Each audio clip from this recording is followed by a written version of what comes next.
Hey, happy day. So, we had a new moon this week, and it is in Scorpio season, and I'm feeling very the energies of Scorpio, of and listen to all the dogs barking in the background. Um, so it's a sense of coming out of the dark into the light, but yet in a very dense form. So um, we are seeing light on things that lie in our shadows, or we have seen those. Perhaps we've even been wallowing in the depths of our griefs and sorrows, shame,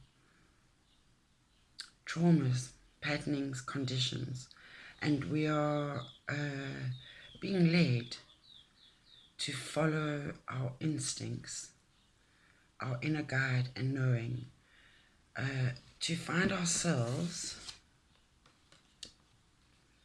again at that portal. So when we have walked through those pillars, the watchtowers of our lives, and we like the gods from the movies, those big statues, I can't remember which movie it is, where the eyes, if you weren't of a quality to pass through that passageway, the eyes would laser you and fry you.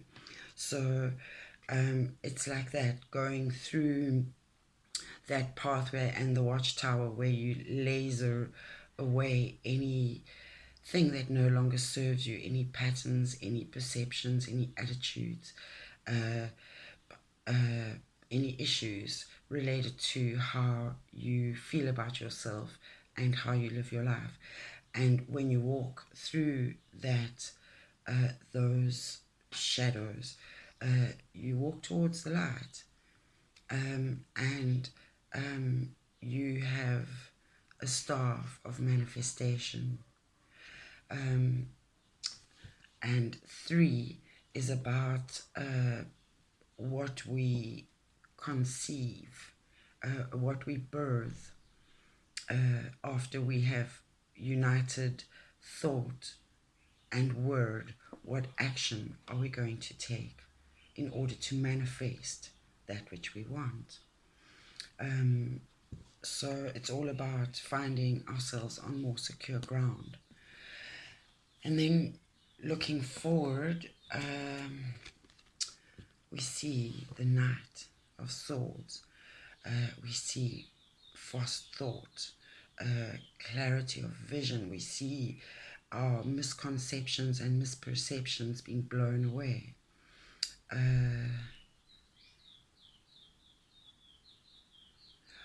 I have the sense with this new moon, which was very dense. A lot of people spoke to me about feeling fatigue and weariness, some even of increased appetite.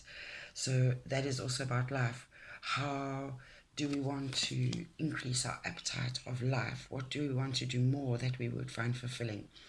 Some people are taking up horse riding again. Some people are getting back into things that they used to love doing that they haven't done for a while, which was actually the advice I remember giving about a quarter ago. And we are in this last quarter of closing out all these things. So it's the action time for that. We should feel the wateriness of emotions being burned and transmuted away by fire, and thus the phoenix rises from the flames. Our support cards from the Destiny cards was number 13 from the Love Suit, and 13 is about exercising power. You have recognized your ability to influence and change your life. You contemplate how to exercise personal power for the good of all. You become one with the universal will and no longer see yourself in isolation. So the perceptions of separation are gone. We work with duality, the flip sides, that they are the yin and yang. We find the balance. Our strengths are our weaknesses are our strengths. there is good in the bad and bad in the good. You understand your role in the greater community. And this is a beautiful quote from Khalil Gibran. It says, "Love one another, but make not a bond of love. Let it rather be a moving sea between the shores of your souls. Fill each other's cup, but drink not from one cup.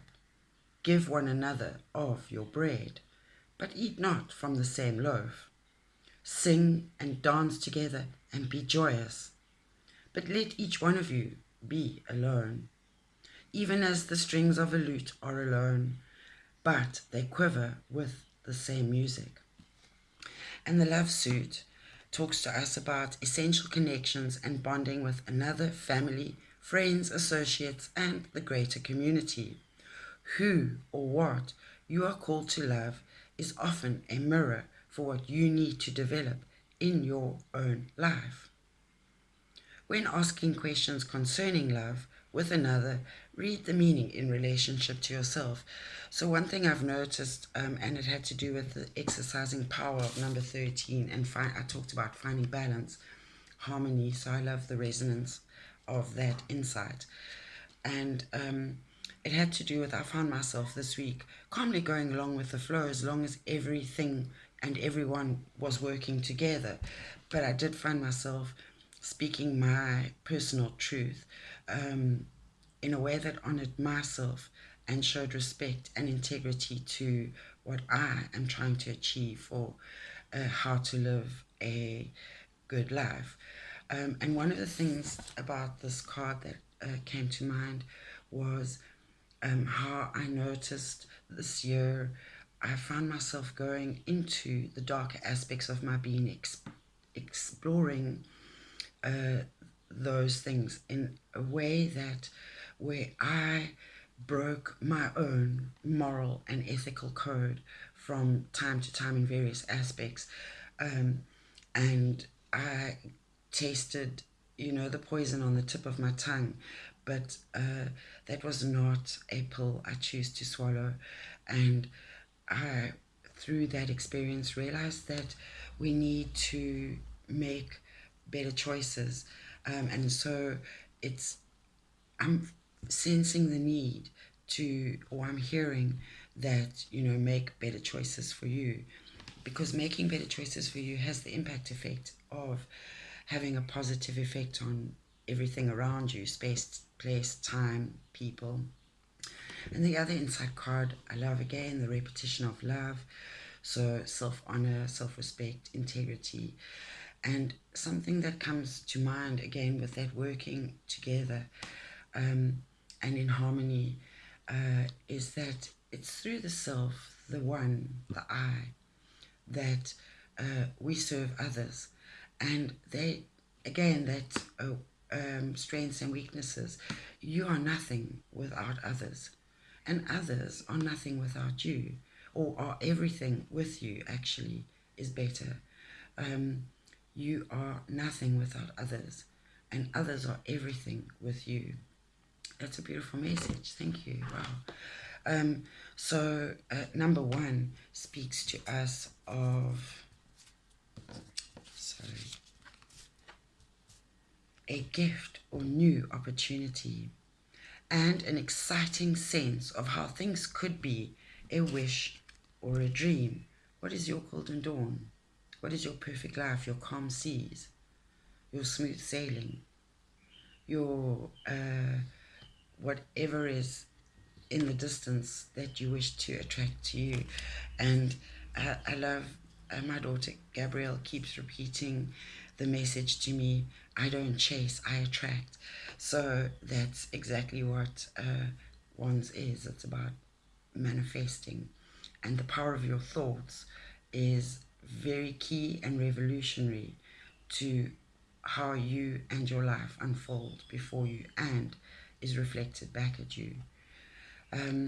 So Paths Cross, the quote by Nanan is: each friend represents a world in us, a world possibly not born until they arrive. And it is only by this meaning that a new world is born. And that's a beautiful way to end this reading on this beautiful day. Namaste.